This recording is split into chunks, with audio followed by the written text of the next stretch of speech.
در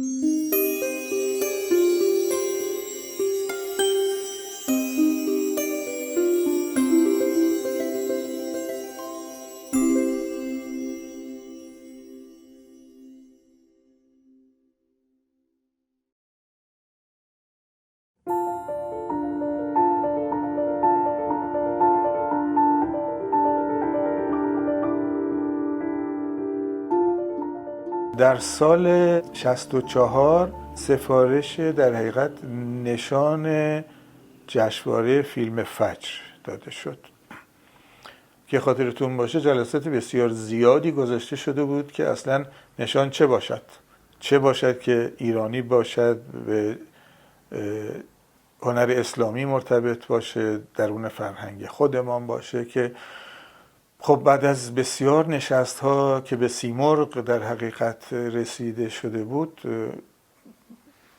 طراحی سفارش داده شد به من.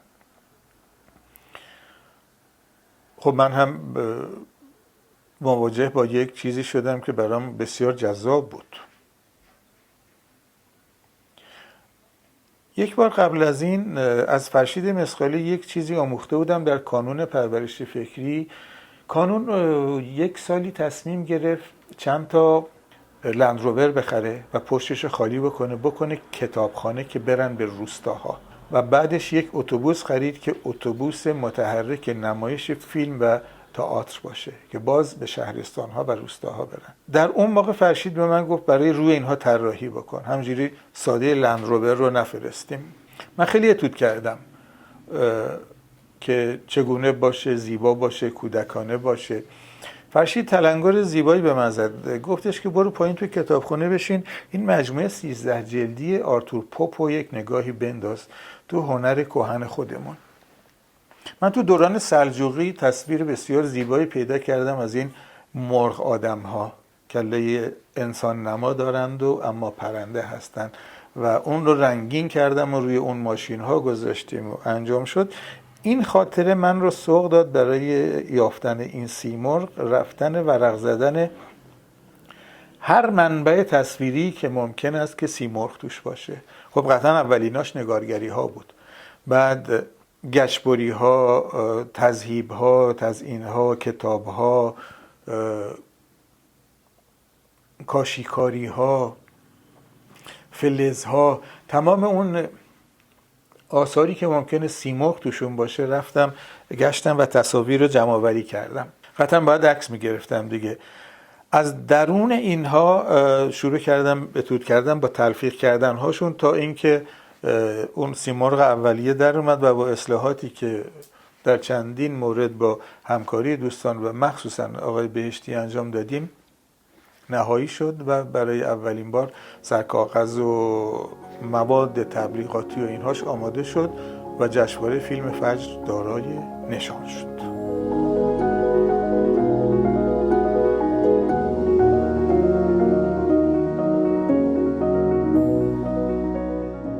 سال بعدش سفارش تندیس داده شد. اون سال تندیس همچنان همون پلاک قدیمی داده میشد. باز در نشست‌های متفاوت فراوانی که داشتیم من عرض کردم که به دوستان این سیمرغ، این مفهوم آنچنان که رایجه و هنوز هم تا امروز هست بعد از گذشت 40 سال یا حالا اندکی کمتر، به برنز فکر نکنیم. این سیمرغ سالید نیست، جسم نیست، مفهوم فقط. این یک مرغ نیست، یک حجم نیست که بخوام تبدیل این کار بکنیم. این میباید از جنس نور باشه، باید از جنس شیشه باشه. یک شیشه به ارتفاع 20 سانت و عرض تقریبا شاید 8-9 سانت و قطر 2 سانت من یافتم که لبه هاشم دادیم تراش دادن، سیمرغ رو روش سنبلاس کردیم و به این فکرم رسیده بودیم که این حجم نورانی شیشه از درون یک سنگ سیاه بیاد بیرون، یعنی خودش نماد زایش نور از درون تاریکی بشه.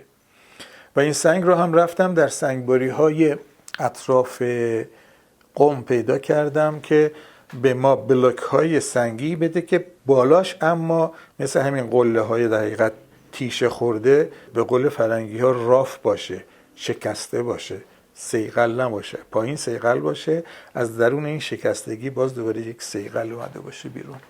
و این کار رو هم انجام دادیم در سال اول. یکی از پیشکسوتان نتونست این رو نگه داره و یه دفعه رفت پایین، نزدیک بود رها بکنه و از او گرفتند. خیلی سنگین شده بود. به اتود برنز رسیدیم و اینکه ناگزیر شدم پایه برنزی براش طراحی بکنم، پایه برنزی که از یک مکعب بیاد به قوس‌هایی برسه، اون چیزی که در معماریمون هم رایجه که چگونه مربع‌ها رو به دایره‌ها و منحنی‌ها میاد تبدیل بکنه. و این اتفاق افتاد و برای همیشه که نه، اما برای خیلی سال دیگر ماندگار شد.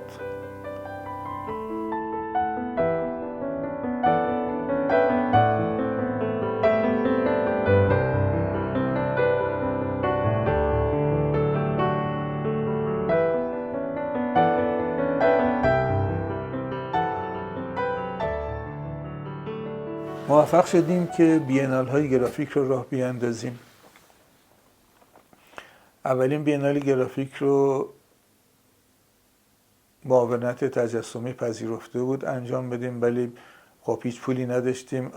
آقای ممیز از طریق آقای محتاج به آقای فیروزان که مدیر انتشارات سروش بود پیغام میده، ایشون میگه حتما من خرجشو میدم.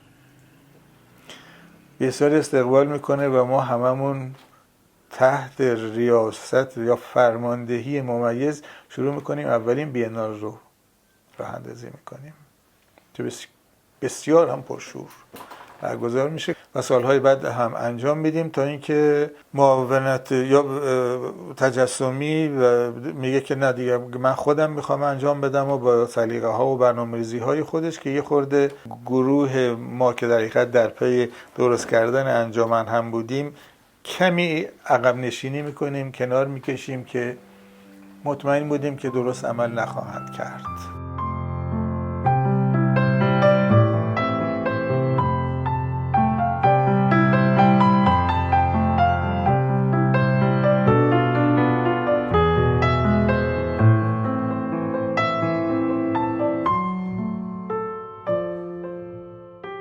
دیگر کارهای همچنان با بنیاد فارابیست و جشنواره فجر که ادامه دارد که بعد دیگر دوستان طراح هم وارد می شوند.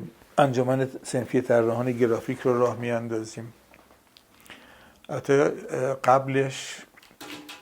قبل از اینکه انجمن رو راه بیاندازیم 3 سال قبلش حدود 12 نفر به پیشنهاد به دعوت ممیز جمع میشیم در رستوران سورن در خیابان آبان با همدیگر نهار بخوریم و به این فکر کنیم که چگونه میشود که یک سنخیت صنفی پیدا بکنیم، یک گونه تعریف این که اقلن مثلا قیمت هامون رو پرت و پلا اعلام نکنیم، قیمت ها ثابت بشه.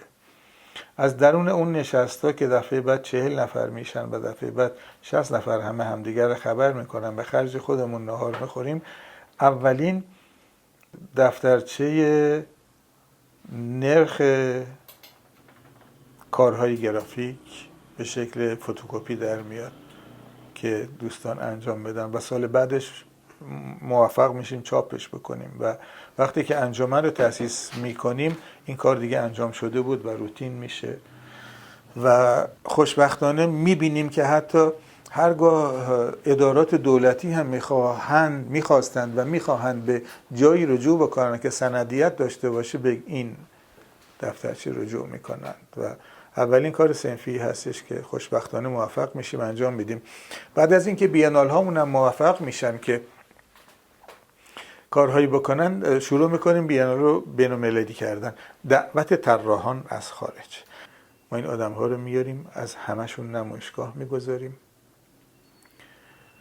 منجر میشه که بعد از اون با این آشنایی ها و دوستی ها ممیز چند نفر از ماها رو معرفی میکنه به AGI، انجمن بین‌المللی طراحان گرافیک که آقای شیوا، من، آقای مشکی و آقای آبدینی بعد از سالها که مرتضی ممیز تنها نماینده ایران بود ما هم عضو میشیم و بسیار خبر هیجان انگیزی در اونجا و بعد در جهان میپیچه از گرافیک اونا. این اتفاقی که فکر میکردن سالها قبل در مورد ژاپن افتاده و گرافیک ژاپن رو کشف کردن، فکر میکنن که گرافیک تازه‌ای کشف کردن که گرافیک ایرانه و واقعا براشون اینقدر تازگی داشت و اون آثار با افزوده هایی هر سال به کشوری میره. کشورهای متعدد رو سعی میکنیم میگذاریم و اون مجموعه بعد از گذشتن از بسیاری از کشورها و بینال ها و بردن جوایز بسیار، مجموعه عظیم در یک سالی به موزه پوستر زوریخ اهدا میشه. یعنی این گنجینه بزرگ در اونجا نگهداری میشه و از در حقیقت تمام تفکراتی بود که ممیز فکرش بود که گرافیک ایران میباید جهانی بشه که خوشبختانه شد.